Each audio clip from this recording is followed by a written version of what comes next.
Cuando hoy oímos hablar de violencia de género, a menudo pensamos en noticias de alta cobertura mediática, en titulares que escandalizan y luego se desvanecen. Sin embargo, para muchas mujeres en lugares remotos y durante décadas pasadas, la violencia no era una excepción, sino la regla invisible tras las puertas de sus casas.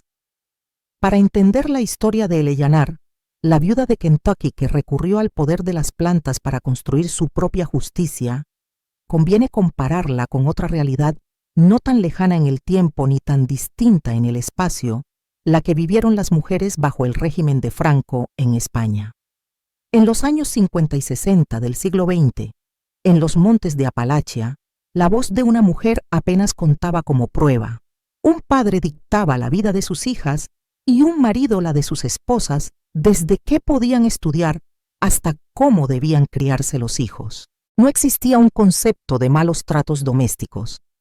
El abuso físico o psicológico se escondía tras el velo de la disciplina de la corrección necesaria para moldear a la mujer fiel y obediente. Las ayudas gubernamentales eran casi inexistentes. No había pensiones por viudedad. No existía protección social ni teléfonos de emergencia. Una viuda con hijos se convertía a ojos de muchos en una carga para la comunidad. En la misma época, pero en otro continente, las mujeres de España vivían un destino paralelo bajo el franquismo. La ley de responsabilidades políticas y la ley de vagos y maleantes obligaban a la mujer a depender legalmente de un tutor varón, primero el padre, después el marido. Para separarse hacía falta la autorización de un juez y de la propia familia. El Código Civil de 1889, vigente aún con leves modificaciones, establecía la autoridad marital. El marido era cabeza de familia y la mujer su columna de apoyo. Denunciar malos tratos era visto como un acto de traición al hogar, al honor familiar. Así la cosmovisión patriarcal se traducía en escaso acceso a la justicia y altos niveles de impunidad. En España no fue hasta 2004 que se aprobó la Ley Orgánica 1/2004 de Medidas de Protección Integral contra la Violencia de Género, conocida popularmente como Ley Integral. Esta norma reconoció por primera vez la violencia de género como un problema estructural y estableció recursos tan necesarios como órdenes de protección, unidades especializadas en los juzgados y teléfonos de atención, 016. En contraste, en Kentucky, alrededor de 1965, no existía ni un teléfono de emergencia ni protocolos de rescate. Las mujeres solo podían acudir a familiares o vecinos quienes con frecuencia ignoraban o minimizaban su sufrimiento. Para poner rostro a esta impunidad, basta recordar la repercusión del caso de La Manada en 2016 en España. 5 hombres violaron en grupo a una joven durante las fiestas de San Fermín y en un primer momento fueron absueltos por falta de gravedad, alegando supuesta complicidad de la víctima. Solo la indignación social y la presión en redes logró que la Audiencia Provincial de Navarra revocara la sentencia inicial y condenara a los agresores. Aquel caso puso al descubierto 2 realidades: por un lado, las lagunas legales que perpetúan la violencia; por otro, la fuerza colectiva de la sociedad civil cuando deja de callar. Las estadísticas de violencia de género en España son escalofriantes. Según datos del Ministerio de Igualdad, cada año mueren una media de 50, 60 mujeres a manos de sus parejas o exparejas. A pesar de la existencia de la ley integral y de campañas de sensibilización, aún hay voces que relativizan los maltratos. Cosas de pareja, problemas familiares, se arreglará en casa. En Kentucky de los 60, esa narrativa era el pan de cada día, un grito ahogado tras la puerta y el mira para otro lado de los vecinos. Errores frecuentes. Silencio por vergüenza. Muchas mujeres, tanto en Apalachia hace 6 décadas como en España, hoy callan por miedo al qué dirán o a ser juzgadas. Creen que admitir la violencia es admitir un fracaso personal. Confianza en el agresor. El maltratador suele desplegar un patrón de luna de miel. Calma las aguas tras la agresión con promesas cestas de flores o disculpas extremas. la víctima. Aferrada a esas migajas de ternura, difunde la idea de mártir voluntaria que prefiere resistir antes que denunciar. Búsqueda de solución familiar. Se recurre al consejo del sacerdote del vecino mayor del familiar sabio antes que a la policía o a la asistencia social. Así el problema se salda con un sermón o una charla de café, mientras la violencia continúa en la intimidad. Subestimar la violencia psicológica. Creer que no hay moretones. Luego no hay maltrato. Ignora los daños de los insultos constantes, el control económico o el aislamiento. La agresión emocional provoca secuelas tan profundas como las físicas. Lecciones para hoy. Conoce tus derechos. En España existe el teléfono 016, gratuito y disponible las 24 horas, y recursos como centros de información a la mujer CIME o servicios de atención psicológica. Ninguna llamada deja rastro en la factura y hay equipos especializados para asesorar y acompañar. Activa tu red de apoyo, comparte tu situación con una amiga, un familiar de confianza o un profesional. No permitas que el miedo te aísle, la violencia sobrevive en el sigilo. Confía en la justicia. Las órdenes de protección, las medidas cautelares y el sistema de enjuiciamiento de los delitos de género avanzan cada día. Denunciar puede llevar al agresor a la cárcel y al mismo tiempo te conecta con ayudas sociales, económicas y psicológicas. Especialistas multidisciplinares. Tan importante como la denuncia legal es buscar apoyo terapéutico. Psicólogos, trabajadores sociales y asociaciones de mujeres que recorren un camino de recuperación. La sanación de un cuerpo maltrecho siempre va de la mano con la de una autoestima herida. Al trazar este paralelo entre Kentucky de 1965 y la España de hoy, queda claro que aunque el contexto cambie, la dinámica del poder y el miedo se repite. La historia de Eleanor nos recuerda la crudeza de la ausencia de derechos y la urgencia de armarse de coraje y de ayuda colectiva. Si algo aprendemos de su viaje y de los casos como La Manada, es que la impunidad solo cede terreno cuando la voz de la víctima se une a la de una comunidad que decide no callar. Así es como poco a poco se teje un entramado de justicia real, uno en el que nadie tenga que construir su propia libertad con gotas de paciencia y pócimas clandestinas, sino con la fuerza de leyes que protejan sociedades que acudan sin dudar y redes de afecto que sostengan. Desde el primer beso que promete amor hasta la primera bofetada que destruye la confianza, la violencia en el hogar suele instalarse a hurtadillas sin que nadie se dé cuenta hasta que es demasiado tarde. No es solo el puño cerrado o el empujón lo que anula a la víctima. Muchas veces el daño más profundo lo causan las palabras, los silencios cómplices y el lento drenaje de la autoestima. Para entender cómo una mujer como Eleanor pudo pasar de la admiración por su cuñado a descubrir su monstruosidad, conviene mirar de cerca las estrategias psicológicas con que los agresores atrapan y dominan a sus víctimas. 1. Gaslighting y la rueda de poder y control. En 1979, la psicóloga canadiense Margaret Steed difundió el concepto de gaslighting tomado de una obra de teatro y película en la que un hombre manipulaba la realidad para hacer dudar a su esposa de su propia salud mental. El gaslighting es una forma de abuso psicológico sutil, pero devastadora. El agresor niega hechos, distorsiona recuerdos, culpa a la víctima de su propia rabia o de su inseguridad. Poco a poco, la mujer empieza a cuestionar su percepción sintiéndose confusa, aislada y dependiente. Complementando esta idea, el Power and Control Wheel, elaborado por el Domestic Abuse Intervention Project en Duluth. Estados Unidos dibuja 8 ámbitos en los que se ejerce la dominación, coacción y amenazas. Uso de la fuerza, intimidación. Aislamiento, minimización y negación. Desequilibrio económico, abuso sexual y abuso emocional. Imagine usted un círculo dividido en sectores, cada uno representando una llave maestra para robar la dignidad, desde el marido que revisa cada céntimo de la esposa, exigiendo cuentas exactas de los gastos, hasta el que impide hablar con amigas bajo el pretexto de cuidar tu honor. Así fue sin duda como Augustus fue ganándose la confianza de Eleanor antes de mostrar su verdadera cara. 2. Consecuencias a corto y largo plazo. El impacto de estas dinámicas no se borra con un simple perdón o un cambio de palabra.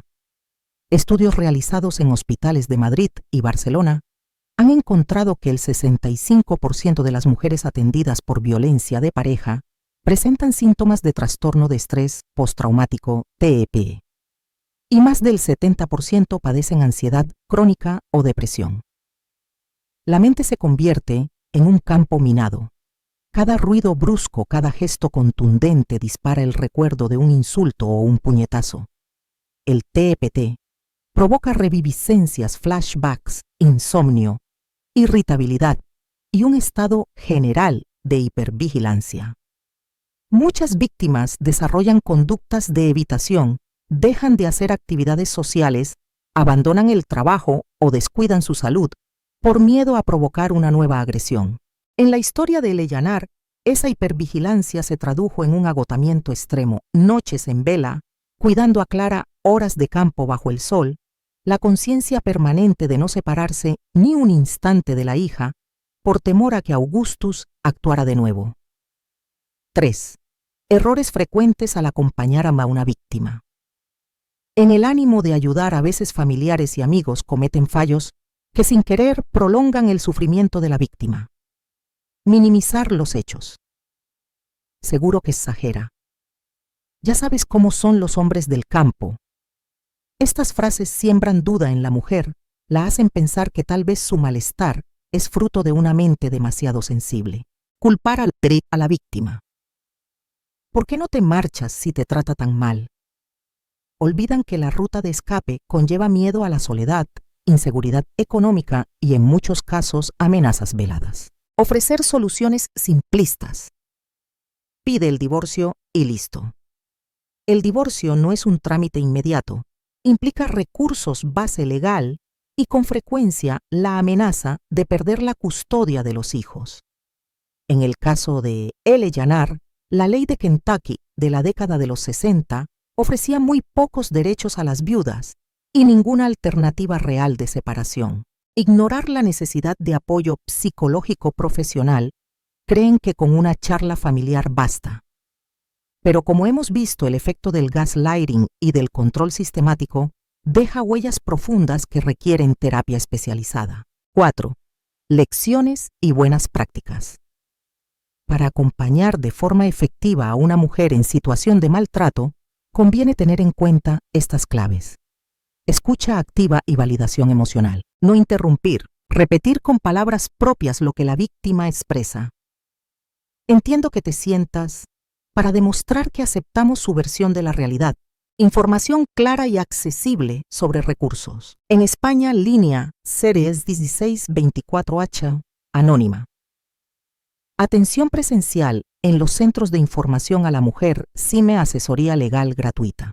Explicar paso a paso qué implica una orden de protección y que la violencia de género no es un problema privado, sino un delito castigado por el Código Penal. Construir una red de apoyo. Identificar personas de confianza.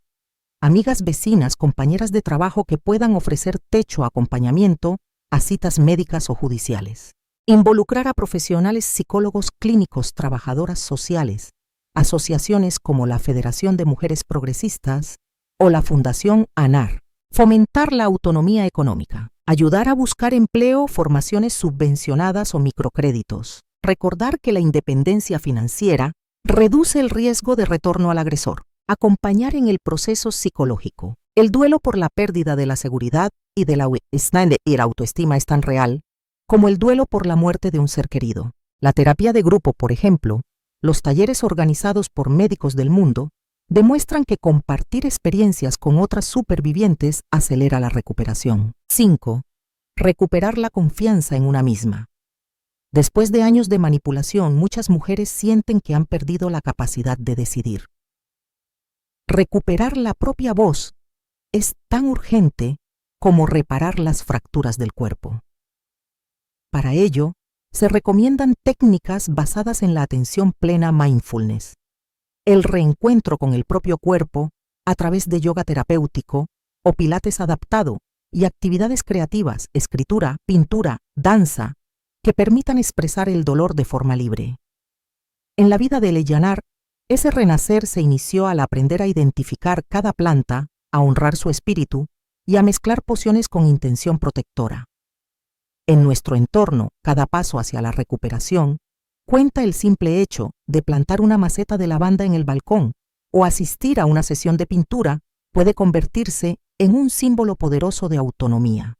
Así pues, el abuso no es solo un acto puntual, es un proceso que envuelve mente y cuerpo, construido con silencios cómplices y golpes que nadie ve. Para romper esa dinámica, necesitamos algo más que valor individual. Hace falta una comunidad dispuesta a sostener, proteger y empoderar, hasta que la víctima recupere la certeza de que su voz es por derecho un grito de autoridad y de dignidad. En el relato de Eleyanar, esa mujer de las montañas de Kentucky, que al no hallar refugio en las leyes de su época, decidió construir su propia justicia con hierbas y paciencia. Vemos el arquetipo de la justicia propia o vigilante. Es una respuesta comprensible cuando el sistema oficial falla, pero también entraña riesgos, limitaciones y dilemas éticos. En esta sección exploraremos las ventajas y desventajas de tomarse la ley por la mano, comparándolas con las herramientas jurídicas disponibles en España, y señalaremos los errores más habituales al buscar reparación sin respaldo legal, para terminar con recomendaciones prácticas y seguras para quienes necesiten protegerse. 1. ¿Qué es la justicia propia? La justicia propia surge cuando una persona, al sentirse desprotegida, ejecuta acciones destinadas a castigar o controlar al agresor fuera del cauce legal.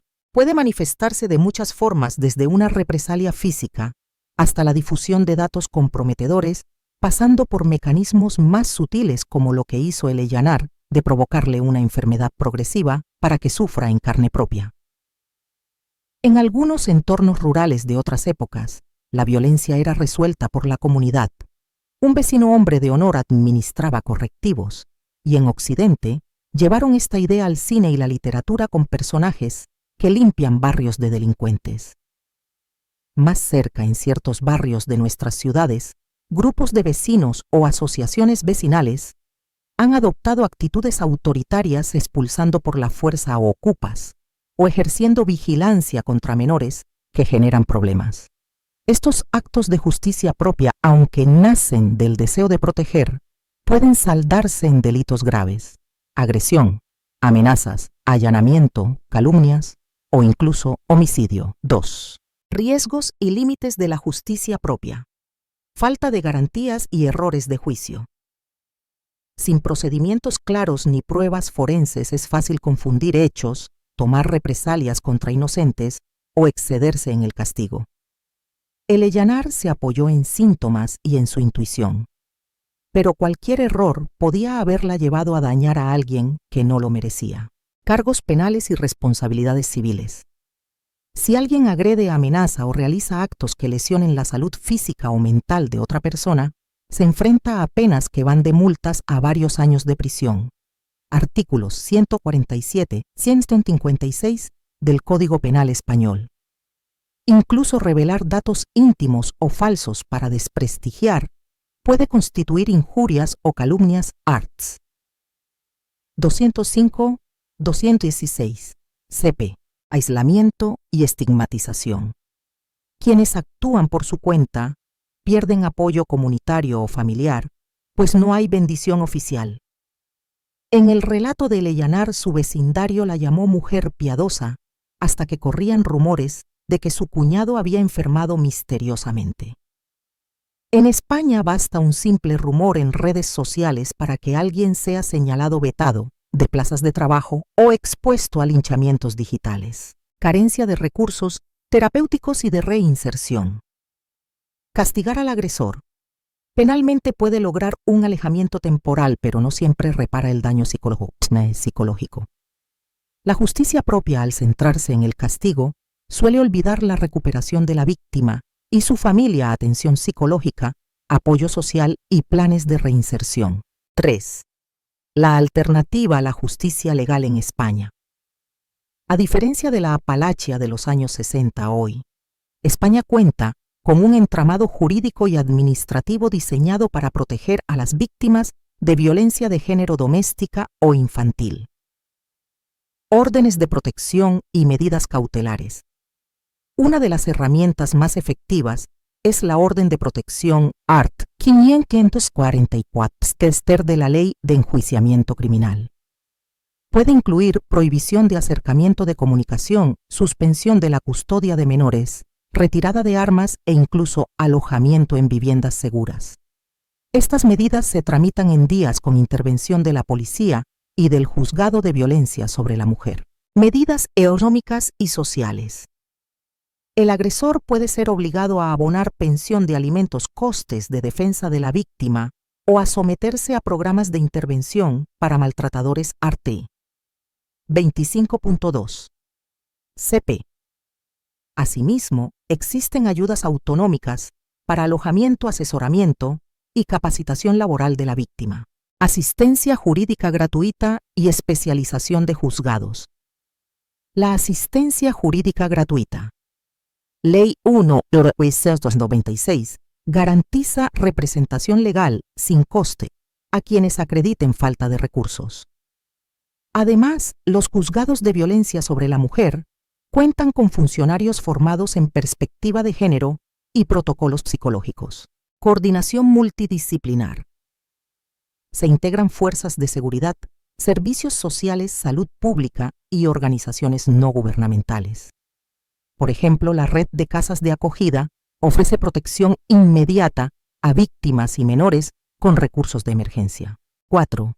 Errores comunes al optar por la justicia propia. Subestimar la capacidad del agresor para responder legalmente. Un agresor con recursos puede demandar a la víctima por lesiones, amenazas o difamación. En España, estos procesos suelen durar meses o años con altos costes emocionales. Creer que la justicia propia garantiza el silencio. Hoy en día, la información circula con facilidad. Técnicas de vigilante quedan registradas en cámaras vecinales o redes sociales y la víctima acabaría más expuesta. Ignorar las redes de apoyo institucional. Actuar por cuenta propia a menudo implica renunciar al acompañamiento de psicólogos, abogados y trabajadoras sociales. Esto priva a la víctima de un proceso de recuperación integral. No planificar la seguridad a largo plazo. Una vez aplicado el castigo, la víctima sigue en riesgo de represalias. Sin vigilancia policial ni órdenes judiciales, el agresor podría atentar contra la integridad física o reputacional de la familia. 5. Buenas prácticas y recomendaciones. Acudir primero a una denuncia formal. Interponer denuncia en comisaría o guardia civil. Solicitar inmediatamente una orden de protección. Utilizar siempre los cauces judiciales. Guardar todas las pruebas, mensajes, fotografías de lesiones, testigos. Trabajar con un abogado especializado en violencia de género. Activar la respuesta coordinada. Contactar con el Servicio de Atención Integral a las Víctimas SAIV de cada provincia. Inscribir a los menores en programas de protección en el ámbito escolar. Buscar recursos de resiliencia. Asistir a grupos de apoyo en asociaciones como Fundación ANAR, Federación de Mujeres Progresistas o Cruz Roja. Incorporar terapias complementarias, mindfulness, arte terapia, yoga terapéutico como apoyo emocional. Promover la prevención comunitaria. Participar en talleres de sensibilización para vecinos y colegios. Implicar al vecindario, crear redes de vecinos vigilantes en clave solidaria no punitiva. 6. Convirtiendo el dolor en motor de cambio. La lección más profunda que deja el ejemplo de Eleyanar es que la desesperación puede empujar a alguien a métodos extremos. Pero también nos enseña que la rabia canalizada en organización y conocimiento puede transformarse en fuerza colectiva. En España, cada año cientos de mujeres salvan su vida y la de sus hijos gracias a una llamada al 016, a un video de testimonio en redes o a la valentía de un testigo que acude a la policía. Cuando la justicia legal funciona, triunfa la reparación sobre la venganza, el agresor es separado de sus víctimas, obligado a responsabilizarse y sujeto a seguimiento. La víctima recibe atención física, psicológica y social. Los niños afectados son protegidos y guiados hacia la normalidad. Ese proceso, aunque muchas veces lento y frustrante, es la alternativa más humana y sostenible frente al riesgo de caer en la violencia sin freno. Cuando Eleyanar emprendió su viaje junto a Miss Zelda, descubrió que cada planta lleva inscrita en sus hojas una voz milenaria, un saber ancestral que va más allá de la química lavanda, para calmar el ánimo, agua de rosas, para abrir el corazón, raíces de rattleweed, para inducir fatiga. En los bosques de Kentucky, el herbolario de Miss Zelda era un templo íntimo, donde aprendías a escuchar el susurro de los árboles y sentir el pulso de la tierra. Hoy, en nuestras ciudades de España, ese conocimiento vive todavía en los herbolarios, en los huertos urbanos y en las tradiciones populares que cada primavera sacan a la calle mercados de planta viva. Desde la Apalachia de los años 60 hasta los balcones de Madrid o Barcelona en 2025, el hilo rojo es el mismo: la mirada respetuosa hacia la naturaleza y la confianza en que la planta, usada con respeto y medida, puede acompañar la recuperación del cuerpo y la mente.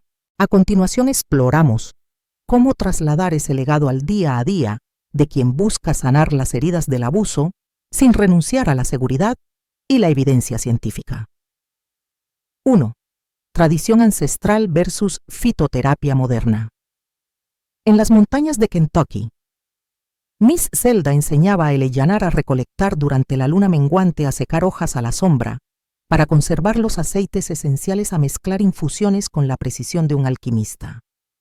En España, la fitoterapia forma parte de nuestra cultura mediterránea. Usamos lavanda para relajar los nervios, manzanilla para conciliar el sueño, romero para mejorar la circulación y tomillo para reforzar las defensas.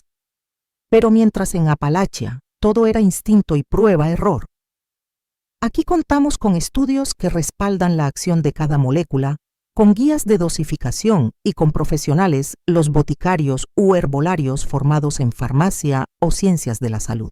La armonía entre tradición y ciencia consiste en respetar el origen popular de la planta y a la vez sujetar su uso a protocolos definidos.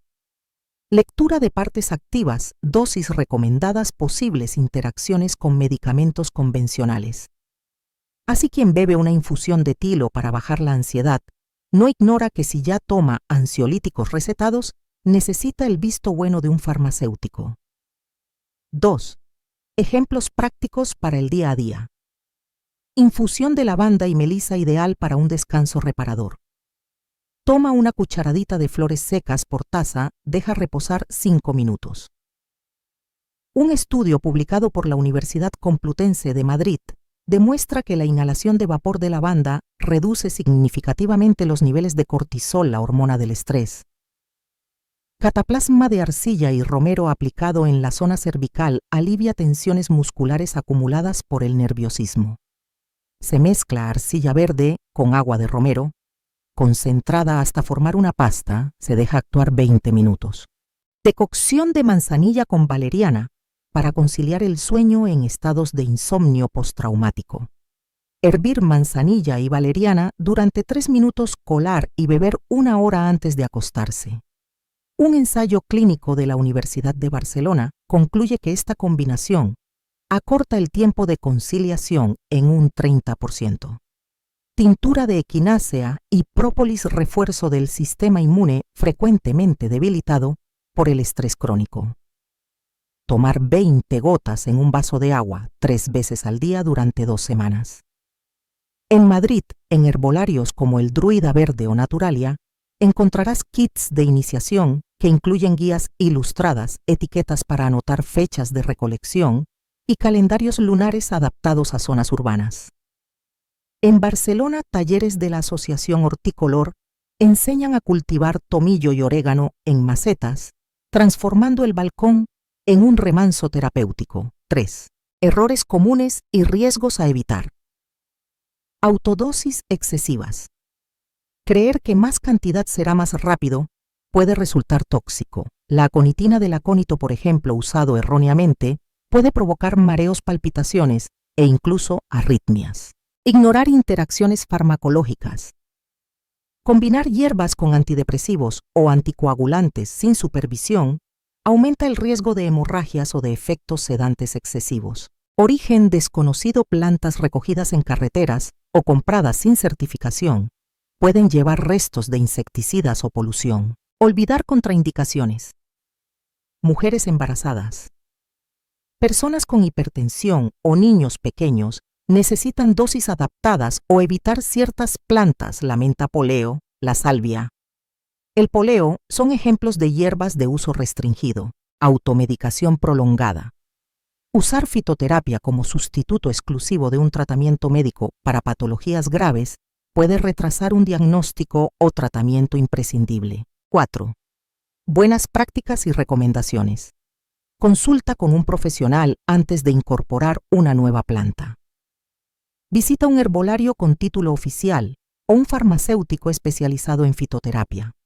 Lleva un registro escrito de cada cura, dosis, horario, reacción. Combina con medicina convencional. Informa a tu médico de familia sobre toda infusión, tintura o cataplasma que vayas a usar. Juntos podréis ajustar dosis y horarios. Cultiva tu propio jardín terapéutico. Empieza con macetas de lavanda, tomillo y manzanilla. Atrae abejas y mariposas. Observa sus ciclos. El acto de cuidar el verde mejora el ánimo tanto como la infusión. Participa en talleres y redes. Únete a grupos de plantas y salud en Facebook o Meetup, donde comparten recetas, experiencias y alertas sobre nuevas investigaciones. Sé paciente y constante. La fitoterapia es un proceso gradual. Así como el Ellanar tuvo que esperar meses para ver los efectos de su mezcla, tú también necesitas un plan de 4 a 6 semanas para evaluar la eficacia de un tratamiento. 5. La fuerza del acompañamiento comunitario. Más allá de la planta, lo decisivo es la red de apoyo. En los pueblos de Kentucky, el Ellanar encontraba cobijo en Miss Zelda. En España, asóciate con redes como Desafío Avanza o AYEM. Comparte un vaso de té en grupo. Intercambia experiencias y refranes que hablan de remedios populares. Manzanilla florece, la pena adormece. Esa transmisión oral tiene la misma potencia curativa que el activo más concentrado. El conocimiento favorece la autonomía, empodera a la víctima para que recupere el control de su cuerpo y de su entorno. La próxima vez que sientas nudos en el pecho, no mires solo a la receta, sino a quienes la comparten contigo.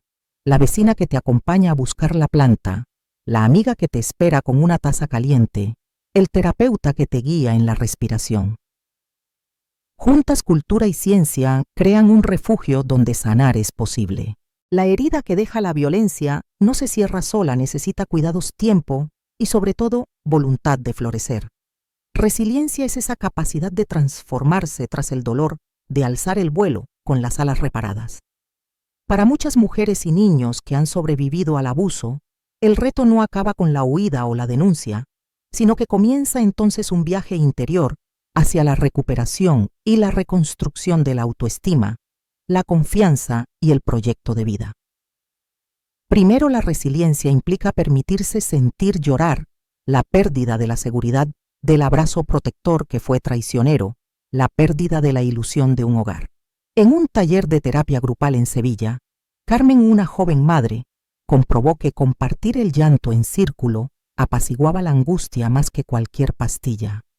Al escuchar historias ajenas, descubrió que no estaba sola, que su dolor hallaba eco en otras voces, y que esa empatía compartida era el primer abono de la esperanza. A partir de ahí, entra en juego el cuidado de uno mismo. A menudo, tras años de gaslighting y control, la víctima ni siquiera reconoce sus propias necesidades. Olvidó qué comida le reconforta, cómo se sentía al correr bajo la lluvia o al bailar sin vergüenza. Reaprender el autocuidado puede empezar con gestos sencillos. Encender una vela aromática antes de dormir reservar 15 minutos diarios para escribir en un diario íntimo o disfrutar de una caminata sin prisa en el parque más cercano, sintiendo cada paso como un acto de libertad recuperada. La ayuda profesional resulta clave. Psicólogas y terapeutas especializadas en violencias de género ofrecen herramientas cognitivas y emocionales para reestructurar creencias dañinas. No merezco esto, siempre me culpan. Si me voy, fracasaré. La terapia cognitivo-conductual, por ejemplo, enseña a identificar pensamientos automáticos negativos y a sustituirlos por otros realistas y solidarios. En muchos centros de Andalucía existe atención subvencionada para quienes acrediten situaciones de vulnerabilidad, de modo que el tratamiento sea accesible. Junto a la mente, el cuerpo reclama su lugar. El trauma se ancla en la musculatura, hombros tensos, mandíbula apretada, nudos en el estómago.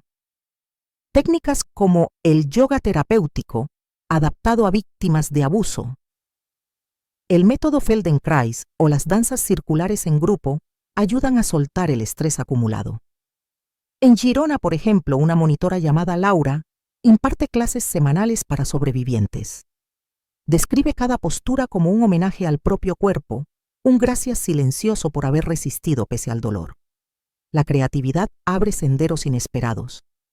Pintar un mural, bordar una manta con hilos de colores, tejer pulseras con mensajes de fuerza o simplemente garabatear garabatos libres son actos ceremoniales de sanación. Marta, una diseñadora gráfica de Valencia, creó tras su separación un cuaderno de collage donde combinaba fotos antiguas de sus vacaciones con recortes de revista que simbolizaban sus sueños truncados.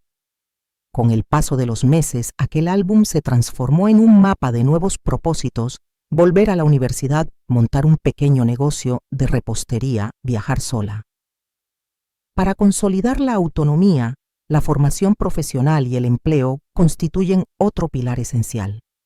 La economía es poder y depender de otro. Crea vulnerabilidad.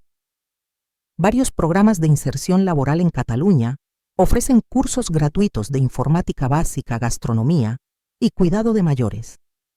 En un centro de Vic, Aurora, viuda de un maltratador, completó un curso de auxilio a domicilio. Hoy acompaña a personas mayores con un sentimiento profundo de propósito, sintiendo que su propia historia de cuidado velado por la violencia ha adquirido un nuevo sentido. El tejido comunitario hace la diferencia. Participar en grupos de voluntariado, en asociaciones de ayuda mutua o en tertulias literarias para mujeres víctimas de maltrato genera redes de apoyo que trascienden la terapia individual. En Zaragoza, la asociación Entre Mujeres organiza salidas al campo, los fines de semana comparten picnic, recolectan hierbas aromáticas y conversan sin juicios. Esos paseos recrean el sentido de sororidad que Eleyanara halló con Miss Zelda, pero adaptado al latido urbano y al ritmo contemporáneo. Una pieza fundamental del florecimiento es la espiritualidad laica, conectar con algo mayor, sin importar el credo religioso. Meditaciones guiadas basadas en el método Vipassana. Grupos de oración interconfesional o círculos de agradecimiento mensual ayudan a encontrar asideros que sostengan en las noches más oscuras. La práctica diaria de dar gracias por el sol que entra por la ventana, por la sonrisa de un vecino, reentrena la mente para buscar lo positivo incluso tras el terror más profundo. Finalmente, la transmisión de la propia experiencia es un acto de poder. Denunciar, contar la historia en un blog o en un video de YouTube, protagonizar un testimonio en un centro escolar o en un taller de sensibilización, transforma la herida en puente para otros. Cada palabra dicha en voz alta resuena en el corazón de quien escucha y se reconoce en esa verdad. Así los pasos de Eleyanara y Clara, desde la casa de Miss Zelda hasta el porche donde hoy se cuentan sus memorias, se convierten en guía para quienes aún buscan su propio camino de justicia y reparación. Este camino no es lineal ni exento de recaídas. Habrá días de duda, de volver a sentir miedo o tristeza. Pero cada paso, cada gesto de autocuidado, cada abrazo compartido construye un nuevo suelo bajo los pies. La resiliencia florece donde alguien planta la semilla de la esperanza y la riega con constancia y cariño. Que esta historia inspire a cada mujer y a quienes la rodean a creer que tras la herida puede brotar un jardín de libertad, fortaleza y luz.